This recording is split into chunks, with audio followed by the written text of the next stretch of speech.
This is the GIS Evening Report for Tuesday, April 2nd, 2024. I am Rakisha St. Louis. In the headlines, Grenada receiving support from World Bank as it formulates food security crisis preparedness plan. We'll have details to this story and more after the break. The Ministry of Agriculture and Lands, Forestry and Marine Resources announces the unfortunate decision to postpone the national consultation for the 2023 revised National Poultry Policy and Action Program, originally slated for April 3, 2024. The event will be rescheduled to a later date, which will be announced in due course. This decision was necessary to accommodate conflicting schedules with other previously arranged events. The ministry urges you to remain attentive for the announcement of the new date regarding the hosting of the national consultation. Welcome back. Grenada has received approval from the World Bank for its request for US $10 million under the Crisis Response Window Early Response Financing Facility to respond to worsening acute food security conditions. The financing facility is intended to support and incentivize resilience building, as the provision of these resources will be linked to crisis preparedness efforts. In this regard, officials from the World Bank are on island to facilitate a workshop aimed at developing a food security crisis preparedness plan. Karima Lewis has more in this report. Grenada is part of 25 countries receiving support from the World Bank to develop a food security crisis preparedness plan that is anticipated to serve as a comprehensive national strategy outlining criteria for identifying significant food and nutrition security crises, as well as roles and timeliness for activating additional early interventions. It will bring together specific preparedness elements into a cohesive operational framework, facilitating the systematic detection of emerging crises and enabling timely, coordinated action among governmental, humanitarian, and developmental stakeholders to prevent and mitigate future food security and nutrition challenges. To facilitate the plan's development, a technical team from the World Bank is on island for a two-day workshop commencing on Wednesday, April 3rd. The workshop involves stakeholders such as the Ministry of Agriculture, Ministry of Health, National Disaster Management Agency, Grenada Development Bank, as well as regional partners like the Caribbean Agricultural Research and Development Institute, CARDI, and the Food and Agriculture Organization, FAO. Permanent Secretary in the Ministry of Agriculture and Lands, Forestry and Marine Resources, Isaac Bagwan, explains what would constitute a food security crisis. So the workshop is essentially to look at the triggers in terms of what would constitute a crisis and what kind of protocol we need to put in place so that we'll be able to respond in a timely manner. Of course, the tendency for us is to think mainly about the hurricane season. But as we've seen, COVID would have been one of the triggers as it relates to that. You have currently situations where the challenge with the Panama Canal, and the drop in the water levels and the increase in transportation costs and the longer time it would take for food items in particular to traverse from the other developed countries into the Caribbean region and, of course, Grenada. All these things also constitute crisis. We also in the dry season, as we know that obviously the issue of rainfall would be reduced, the issues of impending droughts or lack of water. So you do expect a drop in production of certain crops and so. Senior agricultural economist at the World Bank, Eva Hassener, is part of the delegation leading the workshop. She expressed that the plan would enhance Grenada's preparedness, enabling proactive responses and the mobilization of essential funds from other donor agencies. It's basically the first step. So we are trying to understand better which systems are already in place. We would like to build on what is in place right now, strengthen that, and see which gaps exist in terms of data so we can build on this. And basically understand who the different actors are, what their roles are, and how they come better together in the future, maybe to facilitate the preparation of or the triggering of a potential crisis, so that the international community is informed. Grenada won 13 medals at the 51st Carifta Games, which concluded at the Kirani James Athletic Stadium on Monday evening.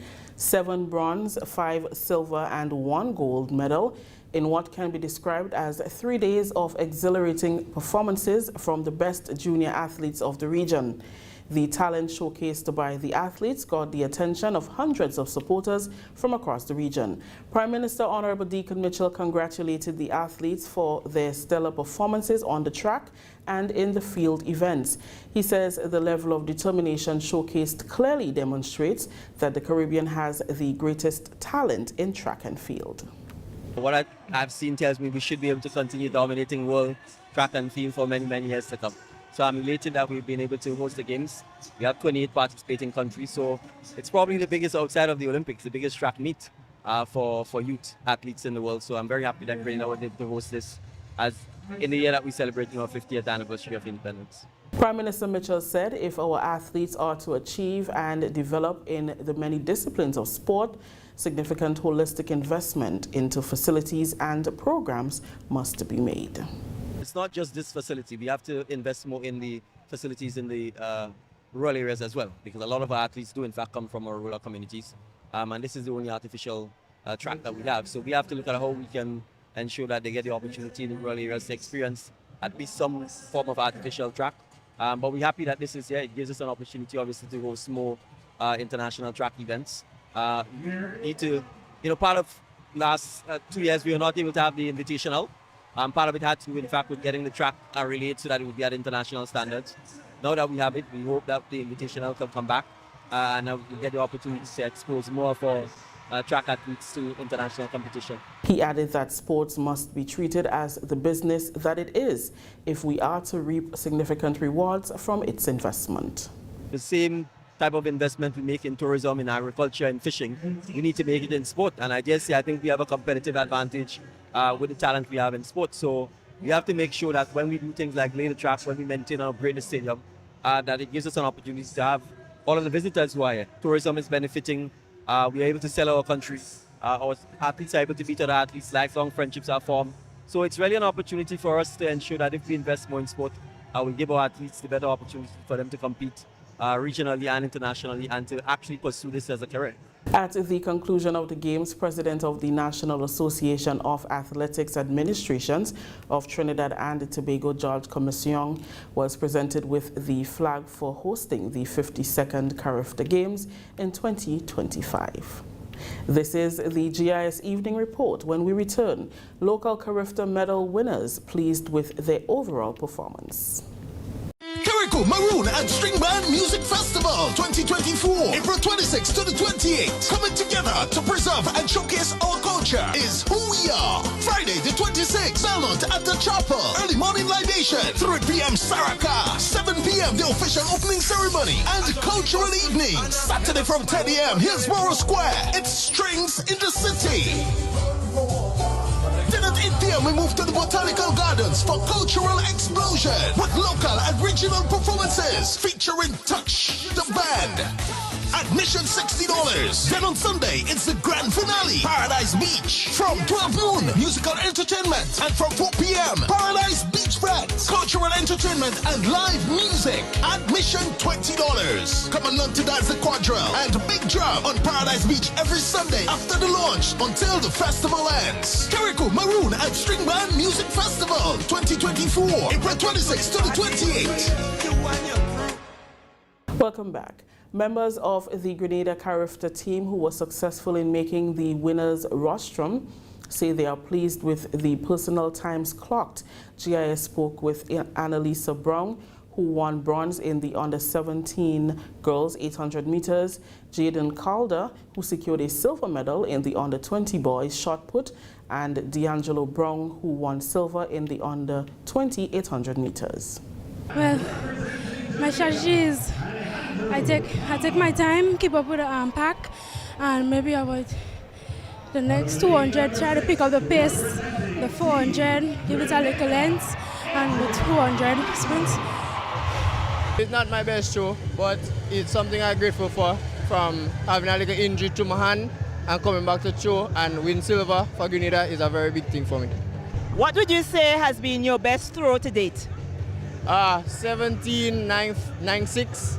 That would have been having me second in the competition, same way, but I still give thanks. I just wanted to go out hard, make sure I got my position. I didn't want to get left too far back to make up too much work back down on the back stretch. So just try my hardest to stay close and then kick everything at the end, the last 100. And that's what got me second. The time, how satisfied are you? Oh, I'm very satisfied. That's a new PR. I never dipped under 153, so just really excited. Jamaica won the 51st Carriacou Games, topping the medal standings with 84 medals, 45 gold, 23 silver and 16 bronze. The Bahamas secured the second position in the medal standings with 9 gold, 13 silver and 13 bronze, totaling 35 medals. Trinidad and Tobago won 27 medals, with host country Grenada securing the 4th spot with 13 medals, 1 gold, 6 silver and 6 bronze. 28 countries participated in the Carriacou Games in Grenada, which saw an influx of hundreds of regional visitors, along with returning nationals to the island. The GIS took its cameras through the stands during the game to get the reactions of the spectators, and the review on the Grenadian experience has been nothing short of amazing. Marlon and Kayla hail from Jamaica, and they both were very happy with the Grenadian experience at the Games. Well, let me tell you, the energy here is electric, simply electric. Apart from Jamaican dominance, the people are very friendly. I'm loving it here. It's my first time here, but the place is just amazing. The Grenadians, excellent team. You're racking up a lot of medals, and I think there's just awesomeness taking place in this place. Enrico is the Public Relations Officer for the Trinidad and Tobago Track and Field Association. He headed a group of parents and people who love track and field.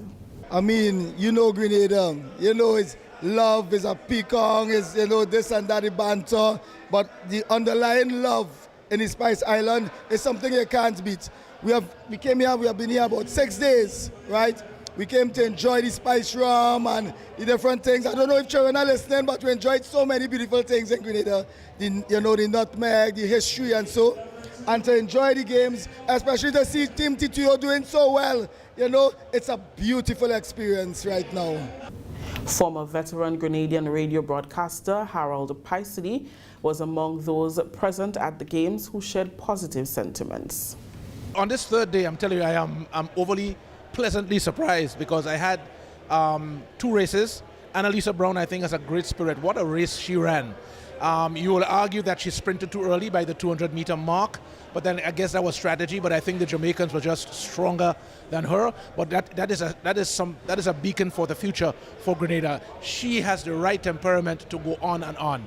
And D'Angelo Brown, it was pure heart that he won that 800 meters, and the future looks great for him too. So all in all, even though I was actually I was standing on the bleacher where I was sitting, and I was saying I'm going for bronze, and he exceeded my expectations. So I'm quite happy. So there's a lot of talent in Grenada still, and we still have to look to the future. What do you think of the performances of our Grenadian athletes over the past 3 days? Well, they're trying, but they could do better, but they're trying. When you say they could do better, meaning? They could ramp up the speed, they could, you know, be a little faster and try to endure to the end instead of slowing down and giving up. Were you here for the 4x4 mix, the relays yesterday? Well, I watched it on television. And what do you think of that? Because they would have beat the mighty Jamaica. Well, I'm waiting to see the final. Well, it was a final. Final? Man, we good, man. We good. We could do, but we could still do better. We will beat them next time for sure. It are not if no, but and no maybe. No, well, Team Grenada make me very proud, you know, and make it was my athlete, which is Joshim Sylvester Mengi, and that is the reason why I come down here to support him, because I know him as a young kid growing up. He lived right in Grenville, and you know, he make me so proud. I feel like a proud father, you understand? And Grenada on a whole just doing good. They're just impressing me day by day. That it's our day. We have how much medals? 12. That's good. I mean, we have to finish. We go finish with at least 15 today, you know. Former Carriacou medalists Anderson Peters and Lyndon Victor were also at the Games, lending support to the athletes. We take our final break. Still to come, World Autism Day recognized.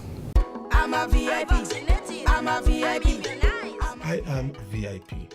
I am vaccinated. I am immunized. I am protected. Our children and nation depend on vaccination for immunization. Childhood vaccination is national priority. It is their protection from disease and sicknesses. Let's all be VIPs and safeguard our beautiful Grenada. I am DJ Blackstorm and I am a VIP health champion. Be a VIP like me. Let's all be VIP champions. A message from the Ministry of Health, Wellness and Religious Affairs, Be a VIP Childhood Vaccination and Immunization Campaign in collaboration with UNICEF and the Pan American Health Organization. Welcome back. Egypt's new ambassador to Grenada, His Excellency Karim Esmeldin Amin, says collaboration is needed to tackle the effects of climate change. He was at the time presenting his credentials to Governor General, Her Excellency Dame Cecile Lagrenade. Our planet is full of challenges. Climate changes is another field where both of our countries share not only worries, but also visions and positions. We should work together to fulfill the needs of our peoples, to more stable environment for our children and coming generation. Regarding environment, we do not have the right to be cowards, as Maurice Bishop once said. Ambassador Amin also conveyed heartfelt greetings from the Arab Republic of Egypt to Grenada, emphasizing the shared aspirations for prosperity and cooperation. He used the opportunity to congratulate Grenada for the successful hosting of the 50th Independence Anniversary celebrations and assured that he is ready for the task ahead. I feel lucky that I'm starting my mission in Grenada in the year 2024, which memorizes 50 years of independence for Grenada. Allow me to express my congratulations again on that occasion and to highlight that my country was very keen to send an Egyptian representative to the official celebration so as to form a benchmark of strengthening the relations between our countries. Governor General, Her Excellency Dame Cecile Lagrenade extended a warm welcome to the new ambassador and expressed Grenada's eagerness to cultivate deeper ties with the Republic of Egypt, which had shared a relationship with Grenada since 1976. Egypt, over these years, has offered assistance to our nationals to increase technical knowledge in various fields, and has as recently as 2018. Some of these areas of assistance include training programs in the field of experimental statistics and the use of computers in the interpretation of the results, exchanging scientific and technical information in the field of computer and experimental statistics, exchanging published papers in the field of experimental statistics in agriculture, and exchanging scientific visits and experts in the field of agriculture. We thank you for the assistance provided to our country in these important areas of our development. Your Excellency, Grenada will continue to work together with the Arab Republic of Egypt in areas of mutual concern as we work towards deepening the relations between our two governments and peoples. Finally, Grenada joined the rest of the world in observing World Autism Awareness Day today, April 2nd. Two parents with children who are autistic joined a panel discussion hosted on the Government Information Service aimed at educating and raising awareness about autism spectrum disorder, or ASD. President of the Autistic Foundation for Grenada, Johanna Tema, who is also a parent of an autistic child, explains that the disorder is a neurological condition which affects three main areas, including communication. And persons who are on the ASD spectrum, as we call it, normally have challenges in three distinct areas: speech and language, social interaction, and sensory perception. And those three areas, you can get a very wide range of manifestations. So generally, there is problem with communication. We go from totally nonverbal, some almost catatonic, to some who are high functioning, the high functioning one is called Asperger's, who are very brilliant in specific things, but their speech patterns still reflect those challenges that they have with communication. Dawn McIntosh, whose autistic daughter is now in her 30s, encourages parents with a recent diagnosis to seek as much information as they can. Stay calm. It's your child. They have the ability. There's a saying that, let me see if I can get it right. We can't all do everything, but everyone can do something. So that child, it doesn't mean it's the end of the world, and it doesn't mean that that child can't achieve and can't learn and can't be a productive member of the society. So just stay calm, get as much information as you can about the condition, of autism. Go and see your professional people. The Special Education Unit at the Ministry of Education provides observational assessment of children. Special Education Officer in the unit, Tonell Cummins, notes that the ministry has been conducting numerous assessments over the Easter break. Cummins says teachers are being exposed to training to further assist in educating children with special needs. So what the Ministry of Education mandate is to empower the teachers. Now we know it's something new for everybody. We don't have all the answers. Nobody has all the answers as it relates to autism, but we're starting somewhere. So what we're trying to do, we just have a batch of teachers finishing Teachers College, and they did an entire course in special education. So we're hoping that these teachers can practice continuity. So they go back to the classrooms and they share what they have learned. And where we can assist as officers, we will do that. But we are not there in the schools. We are just officers. So we have to conduct a lot of ongoing trainings, a lot of workshops to empower these teachers so they can include these children. Because it's a lot for them. The theme for World Autism Awareness Day is From Surviving to Thriving. That story just ended the GIS Evening Report for today. Let's recap the headlines. Grenada receives support from World Bank to formulate food security crisis preparedness plan. On behalf of the entire news and production team, I am Rikisha St. Louis.